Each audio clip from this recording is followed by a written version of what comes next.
బాలకృష్ణ అసెంబ్లీలో చిరంజీవి గురించి మాట్లాడినటువంటి మాటలనే కంటే కూడా చిరంజీవిని నోటితో ఏమీ అనలేదు.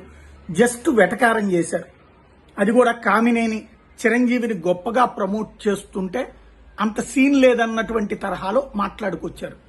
జగనే ఆయన చిరంజీవిని డామినేట్ చేశాడు అన్నటువంటి పదాన్ని ఒప్పుకోలేదు. At the same time Chiranjeevi గట్టిగా మాట్లాడలేదు అన్నటువంటిది అర్థం వచ్చేలా మాట్లాడుకొచ్చారు. అది పెద్ద ఎత్తున పవన్ అభిమానుల మెగా అభిమానుల నిలదీస్తుండటం, క్షమాపణ చెప్పాలని డిమాండ్ చేయడం, చివరికి ఈ వివాదానికి కారణమైన కామినేనే తన మాటలు విత్డ్రా చేసుకున్నాడు. కానీ సైకలాజికల్గా ఒక ఫీలింగ్ ఉంటుంది.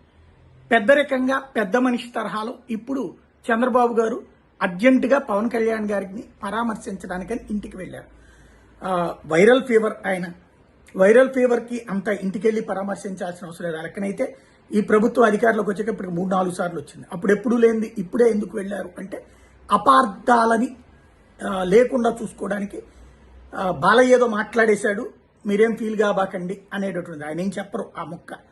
బట్ మనం కలిసి ఉండాలి అన్నటువంటి సంకేతం ఇవ్వటం.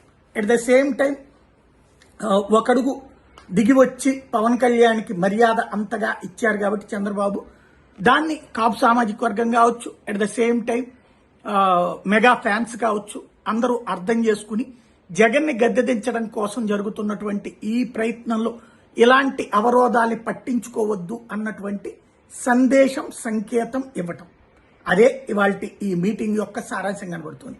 ఆయన లెగవలేని పరిస్థితిలో కాదు, స్వయంగా పవన్ కళ్యాణే బయటకు వచ్చి చంద్రబాబు గారిని రిసీవ్ చేసుకుని పుష్పగుచ్చం ఇవ్వడం, ఆ తర్వాత వీళ్ళు కూర్చుని మాట్లాడడం అంటే కనబడుతున్నటువంటి సంకేతం అదే.